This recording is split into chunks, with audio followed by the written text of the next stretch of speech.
राजधानी दिल्ली एक बार फिर धमाके की दहशत में है। लाल किला मेट्रो स्टेशन के गेट नंबर 1 के पास खड़ी एक सफेद कार में जोरदार विस्फोट हुआ, जिसके बाद आग लग गई। आग इतनी तेज थी कि पास में खड़ी एक दो और कारें भी इसकी चपेट में आ गईं।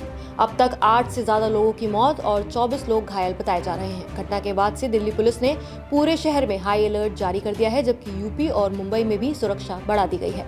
एनसीआर में आने जाने वाले वाहनों की सघन चेकिंग की जा रही है, लेकिन दिल्ली के लाल किला के पास धमाका होना कोई नई बात नहीं है। राजधानी इससे पहले भी कई बार ऐसे ही खूनी धमाकों का शिकार रह चुकी है। आइए जानते हैं कब कब दिल्ली ऐसे ब्लास्ट से हिल गई थी।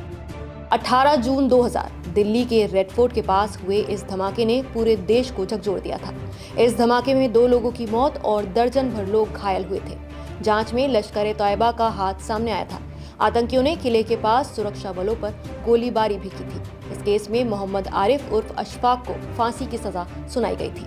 ये हमला भारतीय विरासत और सुरक्षा दोनों पर सीधा हमला था और इसी के बाद लाल किला और आसपास के इलाकों में सुरक्षा बढ़ाई गई थी। 25 मई 1996 दिल्ली के सबसे भीड़भाड़ वाले लाजपत नगर मार्केट में हुए इस बम विस्फोट में 16 लोगों की मौत हुई थी। धमाका एक मारुति कार में लगाया गया टाइम बम से हुआ था। जांच में कश्मीर से जुड़े आतंकी नेटवर्क की भूमिका पाई गई थी। इस केस में 2017 में दिल्ली हाईकोर्ट ने 2 दोषियों की सजा बरकरार रखी थी।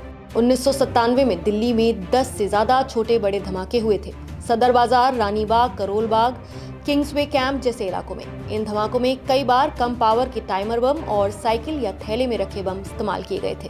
जांच एजेंसियों ने तब पहली बार सीरियल ब्लास्ट पैटर्न को नोट किया था, यानी एक इलाके में ध्यान बटाकर दूसरे इलाके में बड़ा धमाका। 29 अक्टूबर 2005 सरोजनी नगर, पहाड़गंज और गोविंदपुरी धमाके। दिवाली से ठीक पहले दिल्ली 3 बड़े धमाकों से दहल उठी थी।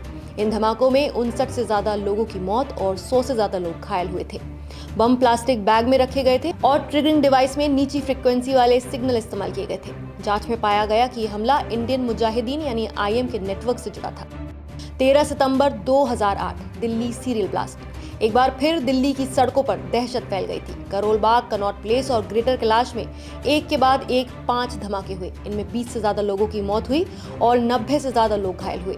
दिल्ली पुलिस ने IM के आतंकी साजिद और आतिफ को जिम्मेदार ठहराया था। इस हमले में साइबर तकनीक और ईमेल धमकी संदेशों का इस्तेमाल किया गया था, जो उस समय के लिए नई रणनीति थी। 27 सितंबर 2008 मेहरौली मार्केट में एक लड़के के हाथ में बम फट गया, जिससे 3 लोगों की मौत हुई। ये धमाका छोटे सर्किट से ट्रिगर हुआ था, जिससे एजेंसियों ने माना कि स्थानीय मॉडिफिकेशन वाले विस्फोटक उपकरण तैयार किए गए थे। 7 सितंबर 2011 दिल्ली हाईकोर्ट की पार्किंग में विस्फोट हुआ था, जिसमें 15 लोग घायल हुए थे। धमाका IED यानी इम्प्रोवाइज्ड एक्सप्लोसिव डिवाइस से किया गया था। जांच में पाया गया कि इसमें अमोनियम नाइट्रेट और डेटोनेटर का प्रयोग किया था। धमाकों की तकनीकें समय के साथ लगातार बदलती रही हैं। 1990 के दशक में आतंकी संगठन मुख्य रूप से हैंडमेड टाइमर बम, ट्रांजिस्टर बम और साइकिल में लगाए गए बमों का इस्तेमाल करते थे। ये धमाके ज्यादातर बाजारों या सार्वजनिक स्थलों पर किए जाते थे, ताकि अधिकतम जनहानि हो और दहशत फैले। 2000 के दशक में आतंकियों ने तकनीक को और विकसित करते हुए कार बम और पार्किंग एरिया में रखे विस्फोटकों का इस्तेमाल शुरू किया। कई मामलों में मोबाइल सिग्नल के जरिए बम ट्रिगर करने की तकनीक भी सामने आई है, जिससे उन्हें दूर बैठकर धमाका करने की सुविधा मिली। वहीं 2010 के दशक में आतंकियों ने IED यानी इम्प्रोवाइज्ड एक्सप्लोसिव डिवाइस का उपयोग बढ़ा दिया, जो बनाना आसान लेकिन बेहद घातक होता है। इसी दौर में ईमेल धमकियों और डिजिटल नेटवर्क के जरिए हमलों की जिम्मेदारी लेने की प्रवृत्ति भी देखने को मिली। हर दशक में तकनीक और टारगेटिंग पैटर्न बदले, लेकिन आतंकियों ने हमेशा दिल्ली के भीड़भाड़ और प्रतीकात्मक महत्व वाले स्थलों को ही निशाना बनाया। लाल किला ब्लास्ट 2025 ने एक बार फिर सुरक्षा एजेंसियों के सामने कई सवाल खड़े कर दिए हैं। इतिहास गवाह है कि दिल्ली के आतंकी हमले हमेशा किसी न किसी बड़े राजनीतिक या धार्मिक प्रतीक को निशाना बनाते रहे हैं, और इस बार भी जगह वही है जहां से हिंदुस्तान की आज़ादी का इतिहास शुरू होता है। दिल्ली का लाल किला एक बार फिर दहशत के घेरे में है। इतिहास ने कई बार साबित किया है कि जब भी ये धमाका हुआ है, उसके पीछे एक गहरी और सोची समझी साजिश रही है। इस बार ये साजिश क्या थी, किसने की थी, ये गुत्थी फिलहाल जांच एजेंसियां सुलझा रही हैं। फिलहाल आप इस घटना पर क्या कहेंगे, हमें कमेंट करके अपनी राय जरूर बताइए। नमस्कार, मैं हूं मानक गुप्ता।